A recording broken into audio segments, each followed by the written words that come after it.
French word that is main entree. Okay?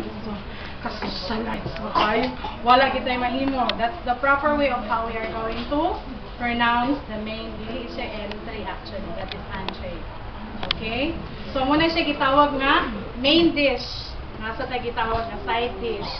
Ang side dish is the accompaniment of the main dish. If your main dish is heavy, of course, your side dish should be lighter. If your main dish is lighter, your side dish should be heavier. So, there are different kinds of accompaniment, no, actually. If, natin gitawag nga, appetizer. Appetizer means, you have an idea? H-E, ha?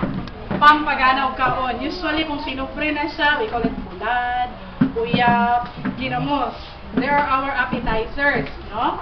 But, kung nasa sa English, nasa sa French, mga social, mga na to, no? Pika-pika or finger foods, muna siya atong appetizer. So, once you say appetizer, na siya accompaniment nga, wine. That is what we call the aperitif. No? Makita ninyo na siya through the labeling. No? Na siya aperitif. If we have our main dish, which is, kung may main dish, muna siya gitawag na ito ng mga red meat. Do you know what are the red meat? Mr. M? Do you know what are the red meat? So man, what are those? Kung may red meat, we have the beef, we have the pork, ano pa? Ha? Lamb, ano pa? Sushi. Basta all red, no? Natay gitawag na accompaniment with red wine. Okay, kung red meat, red wine siya dapat. Nasa tayo gitawag nga white meat. White meat or Chicken. poultry. Chicken. Okay? We have the seafoods.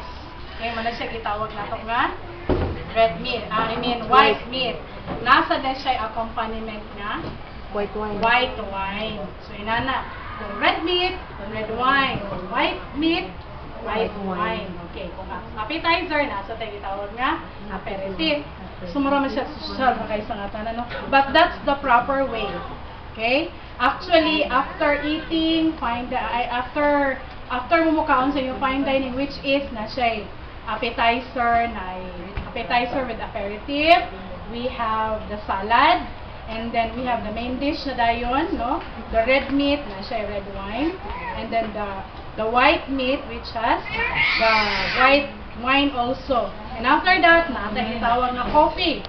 Usually, it's opposite, no? Filipinos practice opposite practices. Ano man, we usually sip our coffee during morning. Okay? So, na sayings nga, Pinoy are very kanang limpiado kuno kaayo, no, when it comes to food, because we make our pandesal go with our coffee, no? So, usually, that is our own practices, no? Magkapita, pandesal, nagdududo na ito sa pandesal sa kape, kaon nita. But the only problem is, ang atong iba na sa itong pandesal, inom ba sa dato, no? So, yun na. But in other countries, after they eat their full meal, they really have their coffee. Okay? Why? Why do you say so? Manaas sila coffee. After dinner. Usually after dinner. Full magina siya kanila main dish, kanila side dish, na ilang mga wine. Nganong na may coffee after. Pinaka-last gid siya no, after nagkaon ka dessert. Primero kaon sa kaguan, kaon sa appetizer, kaon sa appetizer. Nahinay kaon sa appetizer. Sunod, nagsalad din ta, socialize kayo, no? Kaya ang salad or pwede siyang fruits, pwede siyang vegetable.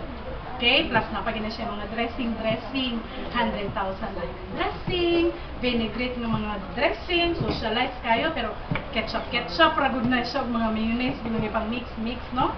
Nung nararagid siya, social na kayo siya ugnalan. Okay? Pagkahuman na ito kaon, nakatay main dish, nakatay side dish, nag-dessert na po dayon, kape dayon diretso.